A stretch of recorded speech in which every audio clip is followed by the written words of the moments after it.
नमस्कार साथियों, उपासना आईएएस में आप सभी का स्वागत है। आज के सेशन में हम लोग मॉडर्न इंडिया से संबंधित एक महत्वपूर्ण टॉपिक द रिवोल्ट ऑफ 1857 यानी 1857 का विद्रोह के बारे में डिटेल से पढ़ेंगे। जैसे इसकी पृष्ठभूमि और इसके क्या क्या कारण थे और इसके कौन कौन से केंद्र रहे, यानी इसका विस्तार कहाँ कहाँ तक था और वहाँ पर इसके नेतृत्वकर्ता कौन थे और इसका किस अंग्रेज अधिकारी ने दमन किया और इसका क्या महत्व रहा तथा इसके संबंध में विभिन्न इतिहासकारों के क्या क्या विचार रहे। तो साथियों, अगर आप हमारे चैनल पर नए व्यूअर हैं तो सबसे पहले चैनल को सब्सक्राइब कर लीजिए। इसके साथ ही बेल आइकन को भी प्रेस कर लीजिए, जिससे आपको हमारे आने वाले सभी वीडियो की नोटिफिकेशन मिल सके। चलिए अब हम लोग पहले इसकी पृष्ठभूमि जानते हैं। इसकी पृष्ठभूमि में पहला पॉइंट है, 1757 में हुए प्लासी युद्ध के पश्चात अंग्रेजों ने उत्तरी भारत में शक्ति एवं सत्ता प्राप्त करने के लिए पहला कदम बढ़ाया। दूसरा, अंग्रेजों का प्रारंभिक उद्देश्य अधिकतम आर्थिक और व्यापारिक लाभ कमाना था, जो कालांतर में भारत को कच्चे माल का निर्यातक और मशीनों द्वारा बने माल के आयातक बनने तक केंद्रित हो गया। अगले पॉइंट इसमें तीसरा पॉइंट है पृष्ठभूमि में, इससे भारत का विऔद्योगीकरण हुआ तथा भारत के लोगों की कृषि पर निर्भरता समय के साथ और बढ़ती चली गई। दूसरी तरफ उच्च लागान, जमींदारों का शोषण और ब्रिटिशों की भू राजस्व नीतियों के कारण किसान की स्थिति दिन प्रतिदिन खराब होती चली गई। चौथा, कच्चे माल के निर्यात को बढ़ावा देने के लिए कृषि के वाणिज्यीकरण को बढ़ावा दिया गया, जिसमें कपास, अफीम, नील, जूट आदि के उत्पादन के लिए किसानों को मजबूर किया गया है। पांचवा पॉइंट, इन नीतियों के कारण खाद्यान्न में कमी आई, जिससे अकाल की बारंबारता बढ़ने लगी। परिणाम स्वरूप देश में ब्रिटिशों के विरुद्ध जन आक्रोश बढ़ता गया, जो 1857 में एक व्यापक जन विद्रोह के रूप में सामने आया। तो ये तो इसकी पृष्ठभूमि थी। 5 पॉइंट। अगला इसमें छठा पॉइंट है, 1857 के विद्रोह का आरंभ, ये भी आपको जान लेना है। 10 मई, ये डेट भी आपको प्रीलिम्स के लिए याद रखनी है। 10 मई 1857 मेरठ में कंपनी के एक भारतीय सिपाही द्वारा शुरू हुआ, जो धीरे धीरे दिल्ली, झांसी, प्रयागराज, कानपुर, बरेली, अवध आदि स्थानों तक फैल गया।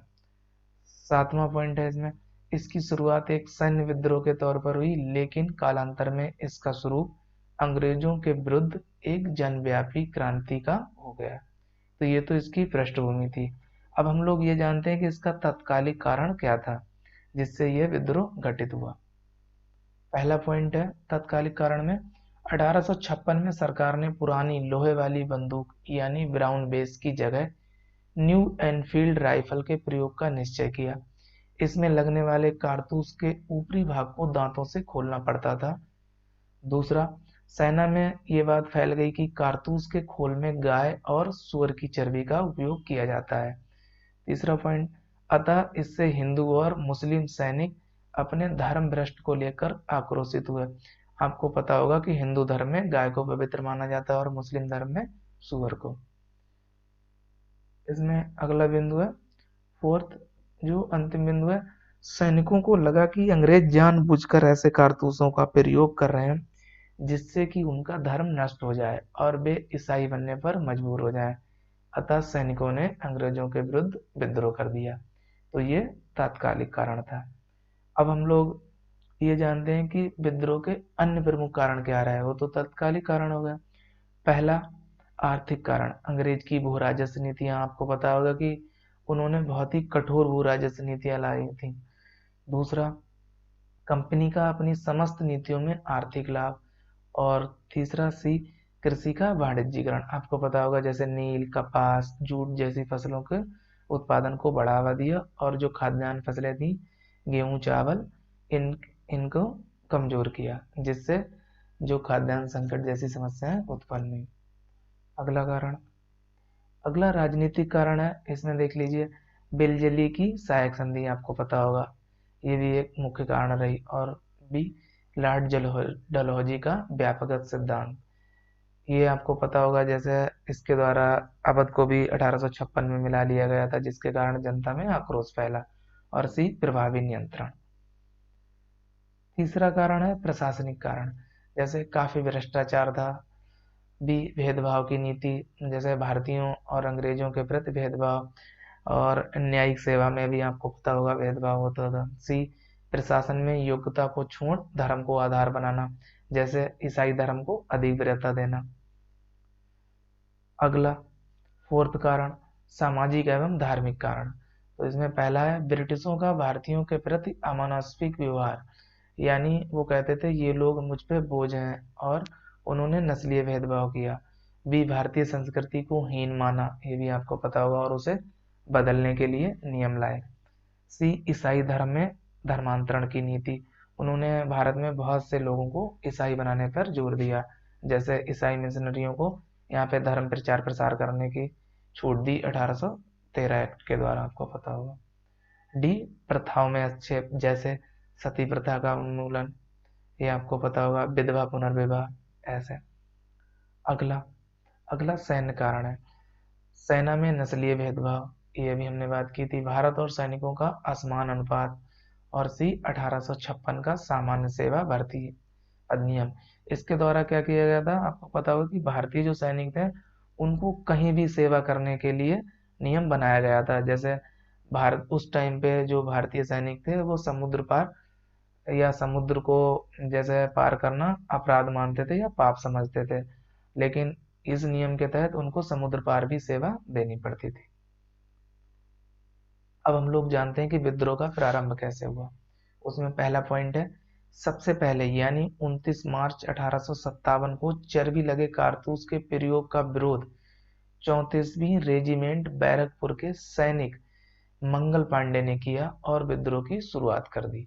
दूसरा, इन्होंने लेफ्टिनेंट अधिकारी बाग और मेजर सार्जेंट की गोली मारकर हत्या कर दी। तीसरा पॉइंट, 8 अप्रैल 1857 को सैन्य अदालत ने इसके लिए मंगल पांडे को फांसी की सजा सुना दी और उन्हें फांसी दे दी गई। कुछ स्रोतों में 29 मार्च यानी 1857, ये भी आपको ध्यान रखना है, उनकी फांसी की सजा जैसे एनसीईआरटी है उसमें ये डेट दर्ज है, लेकिन एग्जैक्ट डेट 8 अप्रैल 1857 है, आपको ध्यान रखना है।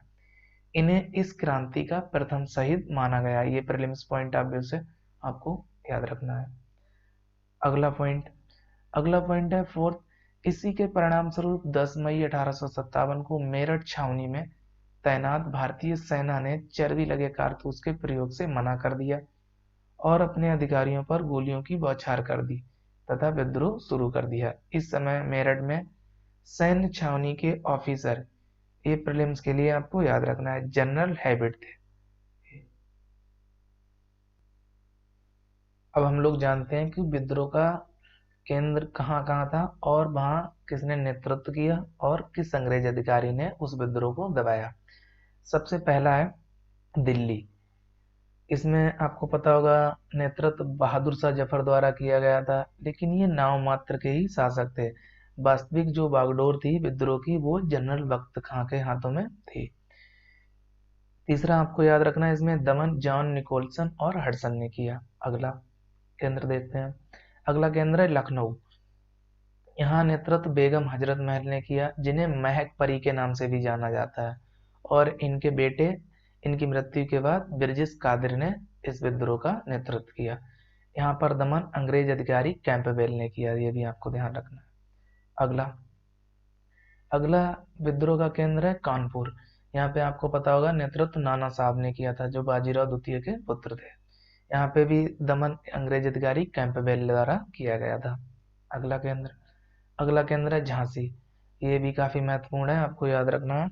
इसका नेतृत्व यहाँ पे विद्रोह का रानी लक्ष्मीबाई ने किया था, आपको पता होगा, और यहाँ पे दमन अंग्रेज अधिकारी ह्यूरिज ने किया था। अगला केंद्र विद्रोह का बिहार।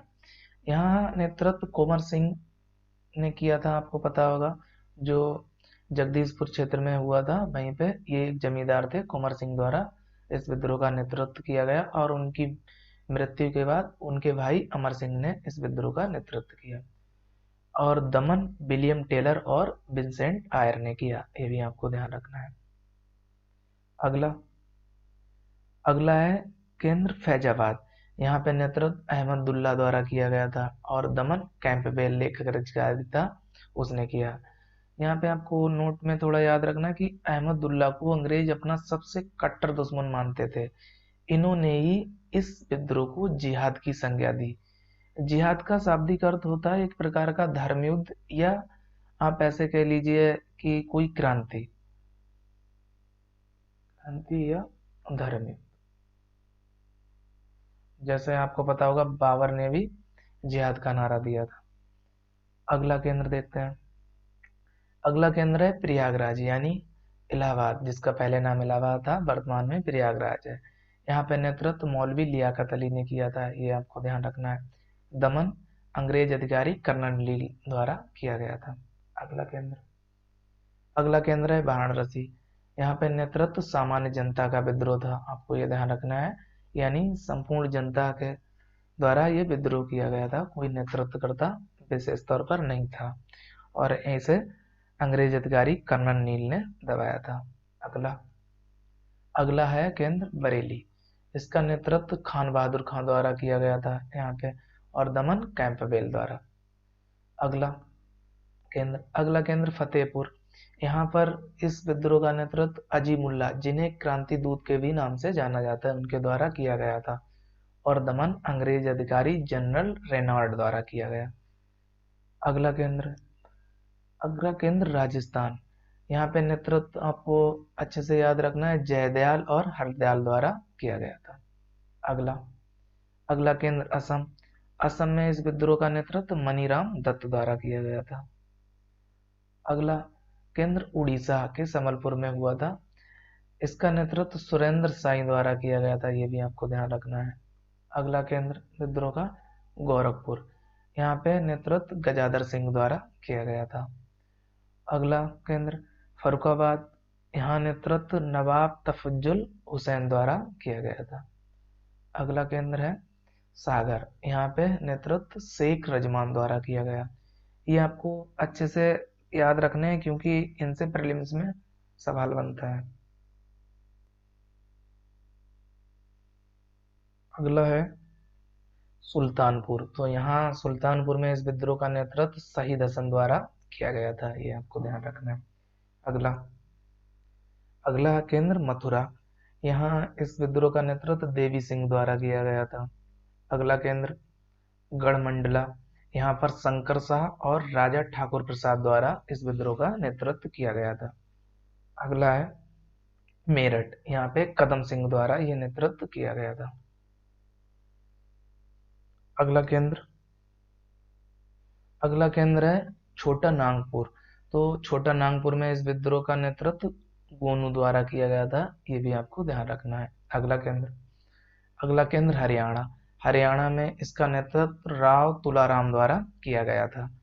अगला केंद्र मणिपुर। मणिपुर में इस विद्रोह का नेतृत्व नरेंद्रजीत सिंह द्वारा किया गया था। अगला केंद्र रायपुर। यहाँ पे इसका नेतृत्व नारायण सिंह द्वारा किया गया था। अगला केंद्र है मंदसौर। यहाँ पे इसका नेतृत्व शहजादा हुमायूं, इन्हें ही फिरोज शाह के नाम से जाता है, के द्वारा किया गया था।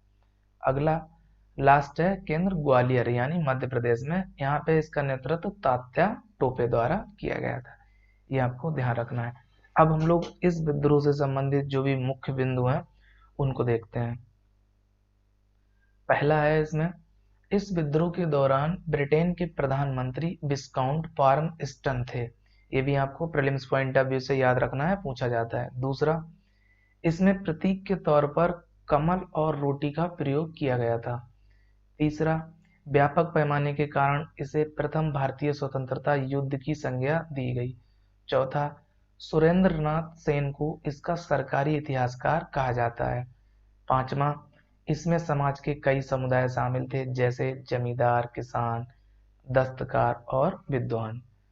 और भी देखते हैं इससे संबंधित जो मुख्य बिंदु हैं। छठा है इसमें, अंग्रेजों की सहायता केवल मद्रास प्रेसिडेंसी सेना द्वारा की गई, यह प्रेसिडेंसी सेना ने की। सातवां, इसमें भाग लेने वाले सर्वाधिक सैनिक अवध से थे। आठवां, सर्वाधिक सहायता अंग्रेजों की ग्वालियर के सिंधियाओं द्वारा।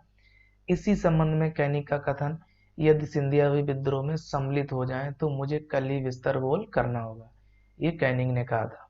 आपको पता होगा कि 1856 से जो नई शुरुआत हुई थी या नया जो वाइसराय बना था वो लॉर्ड कैनिंग था। आपको ध्यान रखना 1848 से तक 1856 तक डलहौजी था, उसके बाद ये कैनिंग आया था नवा। इसे उर्दू कवि मिर्जा गालिब ने देखा था। ये भी प्रीलिम्स पॉइंट ऑफ व्यू से याद रखना है आपको, महत्वपूर्ण है।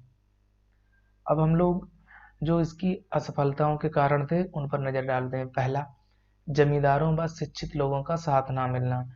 ऐसे ही कुछ सीमित लोगों ने ही भाग लिया था ना, लेकिन मोस्ट ऑफ अस इससे अलग थलग रहे। दूसरा, विद्रोह का सांगठनिक आधार मजबूत नहीं था। तीसरा, सैनिकों ने अभी संपूर्णता में विद्रोह नहीं किया, जैसे मद्रास प्रेसिडेंसी सेना ने अंग्रेजों की सहायता की थी, अभी हम लोगों ने देखा था।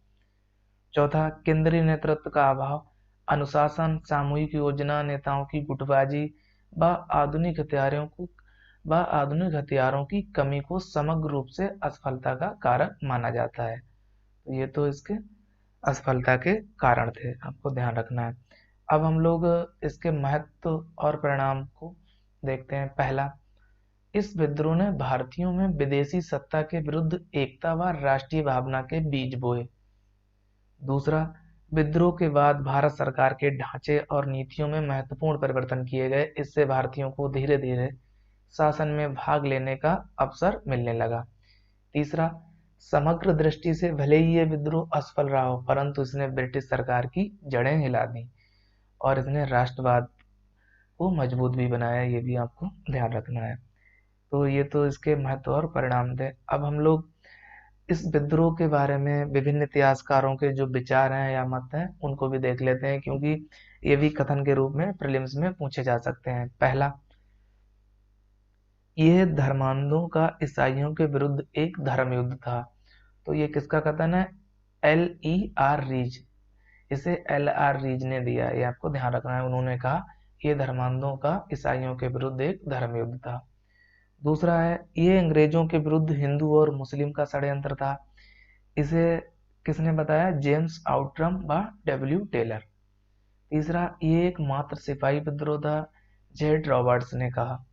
चौथा, प्रथम स्वतंत्रता संग्राम, इसे वीडी सावरकर ने कहा, ये भी आपको ध्यान रखना है। यानी वीडी सावरकर ने 1857 के विद्रोह को प्रथम स्वतंत्रता संग्राम कहा। अगला, ये सभ्यता एवं बर्बरता का संघर्ष था, ये किसका कथन है? टी.आर. होम्स का। छठा, ये सैनिक विद्रोह ना होकर नागरिक विद्रोह था, ये किसका कथन है? विलियम हार्वर्ड रसेल का। और सातवां, 1857 का विद्रोह ना तो प्रथम था, ना ही राष्ट्रीय था और ना ही ये स्वतंत्रता संग्राम था, ये कथन आर.सी. मजूमदार का है, यह मत, ये आपको ध्यान रखना है। आठवां, ये पूर्णतः देशभक्ति रहित और स्वार्थ सिपाही विद्रोह था, ये कथन सीले का है, ये आपको ध्यान रखना है। अगला, नवा, ये सिपाही विद्रोह नहीं अपितु स्वतंत्रता प्राप्ति के निमित्त भारतीय जनता का संगठित संग्राम था, ये जो कथन है या मत है जवाहरलाल नेहरू का है। दसवां, ये विद्रोह विदेशी शासन से राष्ट्र को मुक्त कराने का देशभक्तिपूर्ण प्रयास था, ये कथन बिपिन चंद्र का है, ये भी आपको ध्यान रखना है। अगला 11वां, अंतिम जो है, इसका आरंभिक स्वरूप सैनिक विद्रोह का ही था, किंतु बाद में इसने राजनीतिक स्वरूप ग्रहण कर लिया, ये जो कथन है या मत है एस.एन. सेन यानी सुरेंद्रनाथ सेन का है।